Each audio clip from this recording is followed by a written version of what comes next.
રામ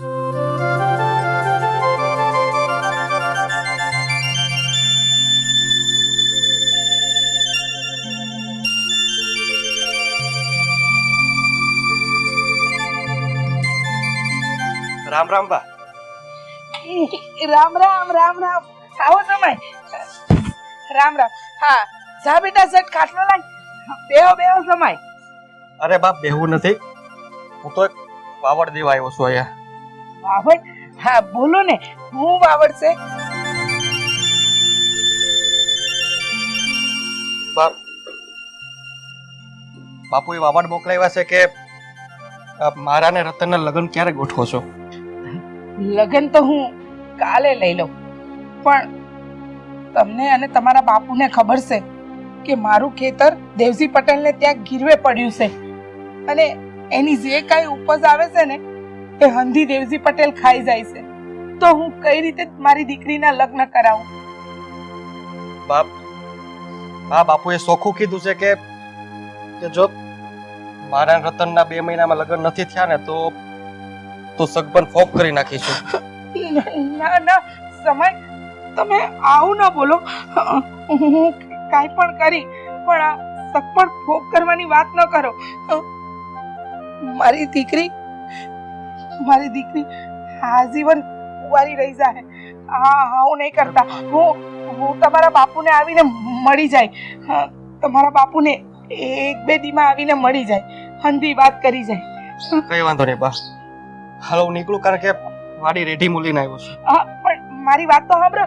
હા ચા પાણી તો પીતા જાઓ. પછી ક્યારેક બા. રામ રામ. રામ રામ. બા બા, હવે આપણે શું કરશું? આ 2 મહિનામાં લગ્ન કઈ રીતે લેવું બા? સોરી, તું ચિંતા નહીં કર. આ તારી માં બેઠી છે ને, એ હંધુય હારું કરી દે. મને મારી માતાજી પર પૂરેપૂરો વિશ્વાસ છે. એ હંધુય હારું કરશે, ચિંતા નહીં કર.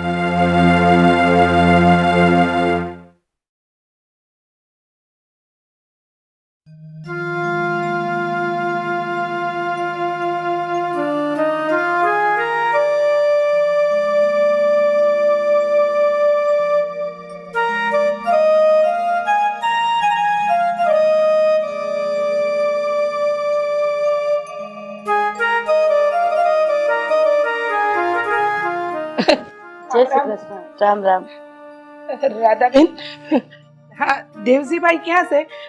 મારે એમનું કામ છે. ઝટ બોલાવો ને એમને.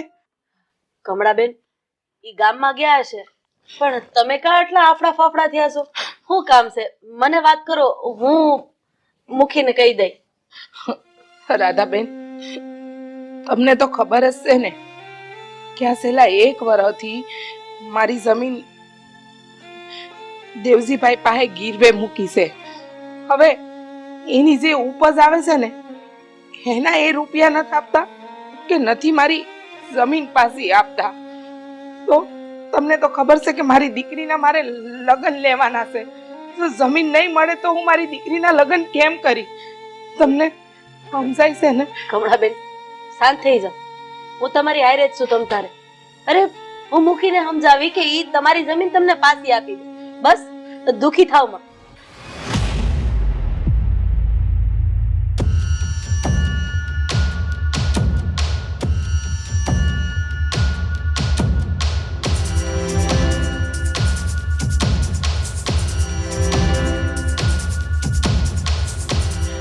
તમારી મહેરબાની થાય રાધાબેન, તમે ખાલી મારી જમીન મને પાછી અપાવી દો એટલે બસ.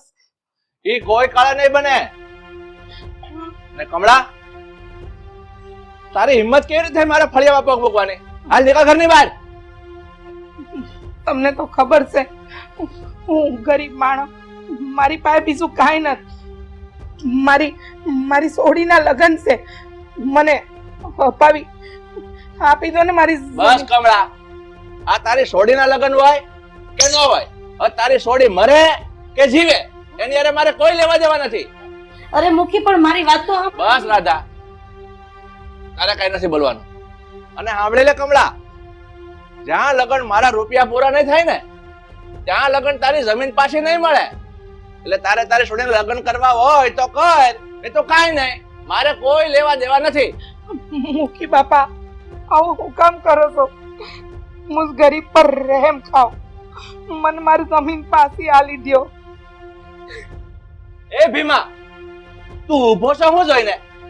આ કમળાનું બાવડું પકડ અને કાઢ ફળિયાની બહાર. અરે બહાર નીકળ, સમજાતું ના હોય? અમારા શેઠે કીધું ને નીકળ રેલી બહાર. ભીમા, આ તું શું કરસ? બાયું માણાનું બાવડું ઝાલતા શરમ ન થાતી? મેલી દે એને.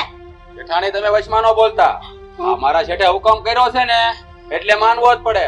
હાલે નીકળ ને. ભીમા, મૂકી દે એને, કીધું ને મેં તને એક વખત. જેઠાણી તમે વચમાં ન બોલો. અમારા શેઠનો હુકમ એટલે હુકમ. હાલે નીકળ. તો બહાર કાઢ અને કાઢ બહાર. નીકળ હાલ. ફળિયાની બહાર કાઢ, ડેલો બહાર કાઢ. ભીમા મને છોડ. ભીમા બાયું માણાના બાવડા ઝાલતા શરમ ન થાતી? અરે પોતાની જાતને મારા જ કેસો? માનું છું કે તારા શેઠે કીધું, પણ જેટલું માન તારા શેઠનું છે ને એટલું મારું છે. આવી રીતે કોઈ બાયું માણા ઉપર હાથ ઉપાડવાના હે? બસ રાધા, તારે મારા વ્યવહારમાં માથું મારવાની જરૂર નથી. તું તારું કામ કરજા.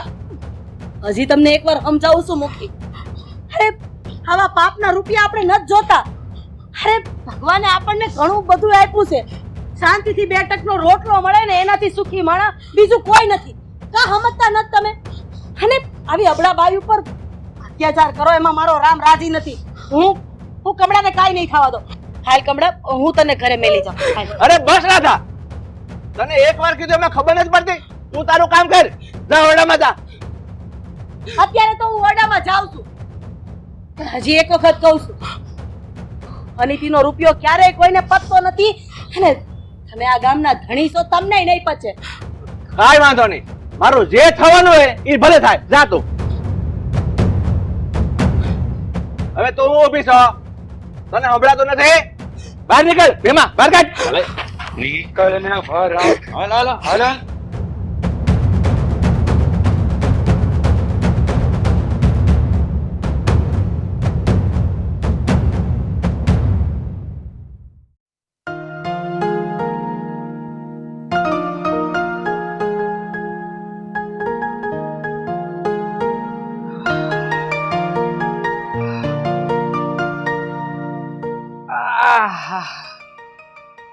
કયા વગડે ગયા તા? પગડે નહોતો ગયો, આપણી વાડીએ ગયો તો. આ વાડીએ હમણાં થોડું ઘણું કામ હાલે છે ને, તો મેં કી નજર કરતો આવું. આજે ઘરે આ કમળાબા આવ્યા હતા, પણ તમને ખબર છે આ બાપુએ એમને ધક્કો મારીને બહાર કાઢી મેલ્યા. હા, હું વાત કરે છે તું? બાપુએ કમળાબાને ધક્કા મારીને ઘરની બહાર કાઢ્યા? પણ હું કામ? આવું હું કામ કર્યું બાપુએ? એક ખાસી વાત કરું તમને. આજે છે ને હું નદીએ પાણી ભરવા ગઈ હતી, તો ત્યાં કમળાબાની રતન છે ને ઈ મને મળી હતી. અને ઈ કહેતી હતી કે એના લગ્ન છે ને એ 2 મહિનામાં લેવા પડે એમ છે. અને જો 2 મહિનામાં લગ્ન નહીં લે ને તો આ એનું હક પણ ફોક થઈ જાય. તો પણ એમાં હું વાંધો છે? લો બોલો, એમાં હું વાંધો છે? આ કમળાબા પાસે જે જમીન છે એ કોની પાસે છે અત્યારે? બાપુ પાસે. બાપુએ એ જમીન ગીરવે લીધી છે. હવે એની જે ઉપજ આવે એ ક્યાં આવે? એ આપણા જ ઘરમાં આવે. તો પછી આમાં કમળાબા પાસે છે ને એક ફદ્યું નથી, તો ક્યાંથી લગ્ન કરાવે? હા, એ વાત તો સાચી છે. અને આમાં ભૂલ તો છે ને બાપુજીની જ છે. આ 1 વર્ષના વધારે જમીન ગીરવે આપી હતી લોકોએ.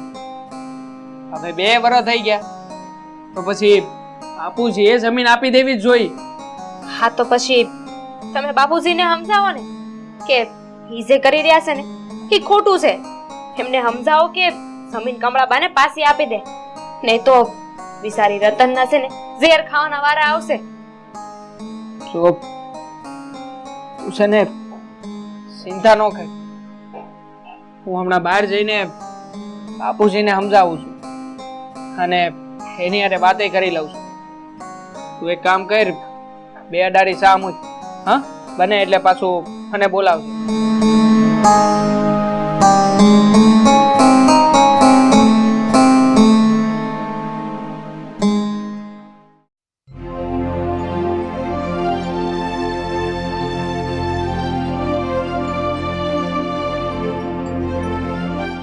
રામ રામ છે. રામ રામ.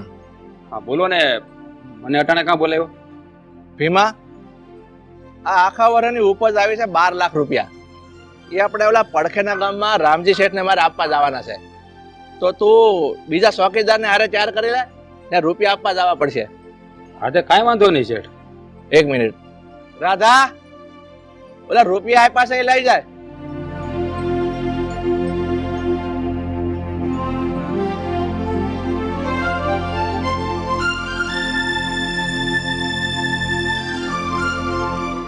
આલે આ રૂપિયા. અને શેઠ, હા તમે ચોકીદાર હારે લેવાની વાત કરતા હતા ને, તો એની કાંઈ જરૂર નથી.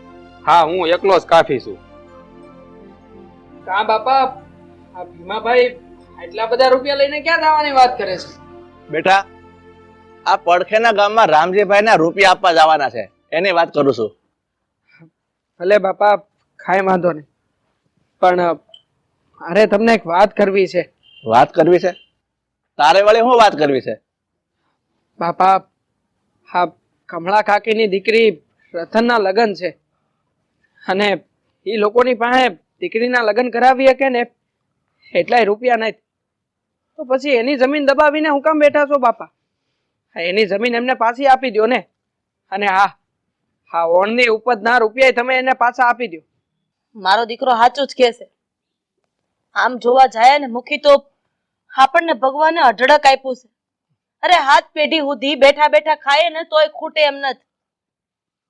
તો પછી આ ગરીબ માણાના નિહાકા હું કામ લેવા જોઈએ? તમે કમળાબેન પાસેથી જમીન લીધી હતી, પણ 1 વર્ષના વાયદે લીધી હતી ને, તો પછી 2 વર્ષ થઈ ગયા. તમે એને નથી ઉપજ આપતા કે નથી જમીન આપતા. અરે ઈ બાઈ એકલી છે, કરે તો શું કરે? આપી દો તમે એની જમીન પાછી. નહીં, આ કોઈ કાળા નહીં બને. મેં એને ભલે 1 વર્ષમાં જમીન આપવાનો વાયદો કર્યો હોય, પણ 2 વર્ષ લગાણ હું એને જમીન પાછી નથી આપવાનો. એટલે તમારે માં દીકરા બે કોઈ ડાયું થવાની જરૂર નથી. ડાયું થવાની જરૂર છે. અત્યાર સુધી તો મૂકી હું ઘરમાં તમે જેમ કહેતા હતા ને એમ કરતી આવી, પણ હવે હું આવું નહીં થવા દઉં. ગરીબ માણાના નિહાકા લઈને રૂપિયા કમાવા ઈ ક્યાંનો ન્યાય છે? અરે મારા દીકરાના લગ્ન થઈ ગયા છે, કાલ સવારે એને ત્યાં બાળ બચ્ચા થાય. અરે આવું અણહકનું લેવું ને તો દીકરા ગાંડા જેવા થાય. અને હું આવો બાપનો રૂપિયો મારા દીકરા કે એના દીકરાને ખવડાવવા નથી માંગતી. હા બાપા, હા મારા બાની વાત હા વાંચી છે. આવી રીતે અનીતિનું અને એનું અન્યાય કરીને ન લેવાય બાપા. માની જાવ ને. હવે આ રૂપિયો પાપ નો હોય કે ગમે ન હોય, રૂપિયો તો રૂપિયો જ કહેવાય. અને એક વાત સાંભળી લો, આ કમળાની જમીન 2 વર્ષ લગન નહીં આપું પાછી એટલે નહીં જ આપું. ભીમા, તું જા રામજીભાઈને રૂપિયા આપી આય. સારું છે. હા હું આપતો આવું. હા આજા. બટા, તું વહુને લઈને વાડી ભેગો થા અને પાછો આવીને ત્યારે થોડુંક બકાલો લેતો આવજો. હા બા. અને બીજી વાત રાધા, મેં